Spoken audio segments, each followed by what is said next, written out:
The night hangs heavy around me as I navigate the empty streets, my taxi slicing through the darkness like a lone ship on a vast, eerie sea.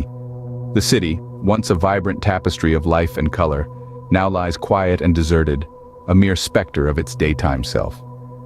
I've become familiar with the solitude of the night shift, the rhythm of the city's nocturnal pulse. But tonight, there's a distinct chill in the air, a sense of foreboding that wasn't there before. I pick up passengers in fits and starts, their faces briefly illuminated by the taxi's dim interior light before they disappear into the shadows. Some are regular folks, weary travelers seeking the comfort of their homes, their tired eyes reflecting the city's night-lit beauty. But others, they carry with them an air of enigma, their eyes shrouded, their intentions veiled in mystery. As the night deepens, I find myself on familiar roads, the city's skeletal structures looming like silent sentinels against the inky blackness. The streets are a labyrinth of shadows and light, a ghostly tableau that changes with every turn, every flickering street lamp. It's well into the witching hour when I spot my next fare, a figure swathed in darkness, their form barely discernible against the backdrop of the night.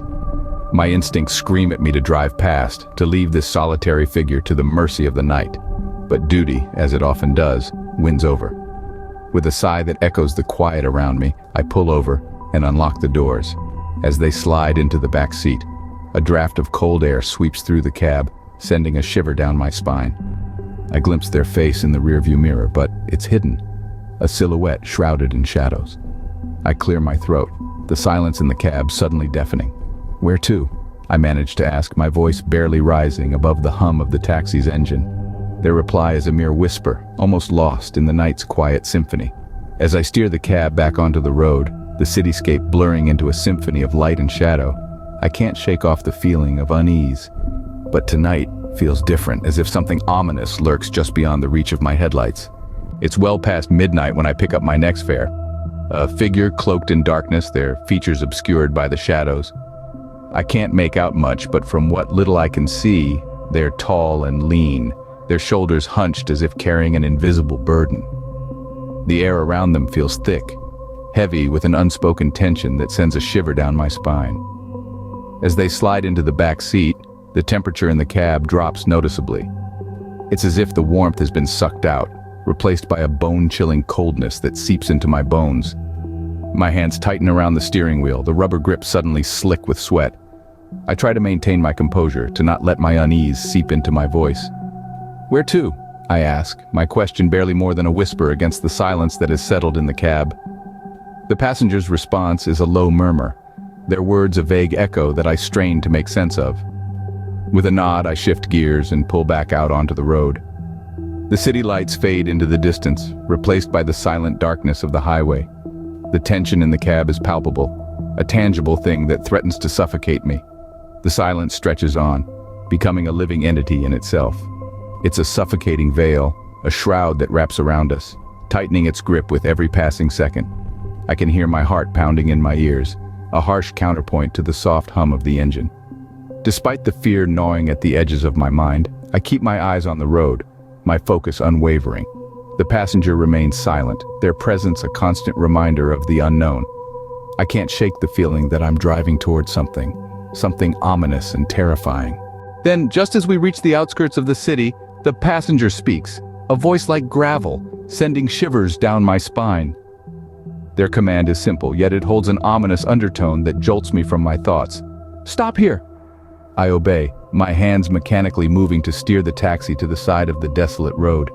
My gaze lands on our destination, a derelict building that stands alone in the darkness, its skeletal frame a stark contrast against the night sky. Its windows are hollowed out, and the walls are worn with age and neglect, a chilling testament to time's relentless march. It's a relic of a bygone era, a stark reminder of the city's forgotten past.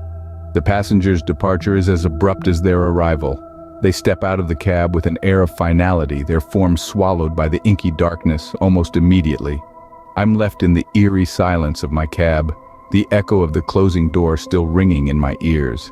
My heart pounds in my chest, a rapid tattoo that echoes the unease that has settled deep within me.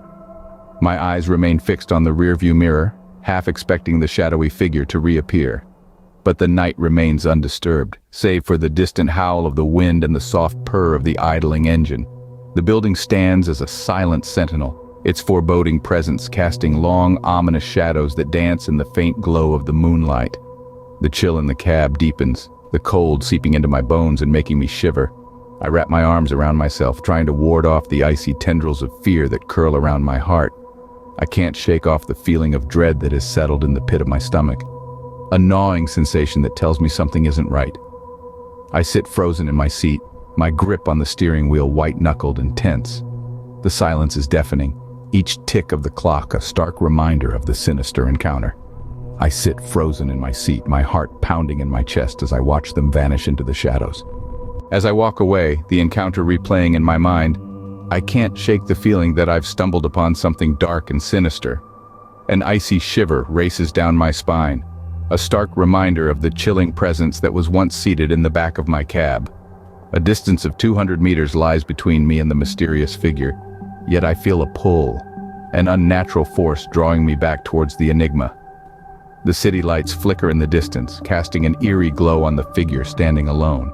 It's him, the same passenger I'd left behind. A wave of confusion washes over me. How did he manage to appear here so quickly? 1,000 questions whirl around in my mind, yet one thought prevails. I must keep driving. But as if bound by an invisible thread, my foot eases off the accelerator and I find myself pulling over. My heart pounds like a drum as I unlock the doors once more. He slips into the back seat, the chilling air following him. His voice, a sinister whisper, slices through the silence. "Shut up or you'll be dead." Fear grips me, a cold hand clutching my heart. I feel a bead of sweat trickle down my forehead as I nod, my throat too dry to speak. The city streets blur past, my hands shaking on the wheel. His threat echoes in my mind, a terrifying mantra that sends a shudder through my entire being. The next thing I know, I'm jerked awake by the shrill ringing of my phone. Blinking in the harsh morning light, I find myself in the same spot where I last stopped, my car idle and the backseat empty. A glance at my phone reveals 7 missed calls from my wife. I woke up early in the morning in my car, in the same place where I last stopped about 5 hours ago. I was confused and scared. As I start the car and make my way home, I can't help but feel a lingering sense of dread. The memory of the night's encounter sends a shiver down my spine, a chilling reminder of the dangers that lurk in the darkness. I had 7 missed calls from my wife on my cell phone. I immediately pulled myself together and started driving home, pale, trembling. The night's eerie silence was now punctuated by the rhythmic thumping of my heart, each beat echoing the dread that consumed me. As I maneuvered through the labyrinth of deserted streets, my mind was a whirlpool of thoughts, each one more unsettling than the last. The memory of the mysterious passenger, their chilling voice, and the sinister destination seemed to echo in the confines of the taxi, a haunting reminder of the night's events. I tried to make sense of it all, to piece together the jigsaw puzzle that was this enigmatic encounter. But the more I delved into it, the more it eluded me. It was like trying to grasp at shadows, each one slipping away just as I thought I had it within my reach. The fear was a palpable presence now, a cold, icy grip that refused to let go. It was a fear not just of the unknown, but of what lay hidden in the shadows, of the secrets that the night held. I could almost taste the uncertainty, a bitter tang that seemed to hang heavy in the air. My thoughts drifted back to the passenger, their face a mere silhouette against the night. Who were they? What was their story? And why was I a part of it? Questions swirled around in my mind, each one a haunting echo of the mystery that had unfolded. As I neared my home, a sense of relief washed over me. But it was a temporary solace, a brief respite from the dread that still clung to me. The safety of the familiar was a stark contrast to the enigma that was the night. And while I may never know the truth of what happened that night, one thing is certain. The memory will haunt me for nights to come, a chilling reminder of the dangers that lurk in the darkness.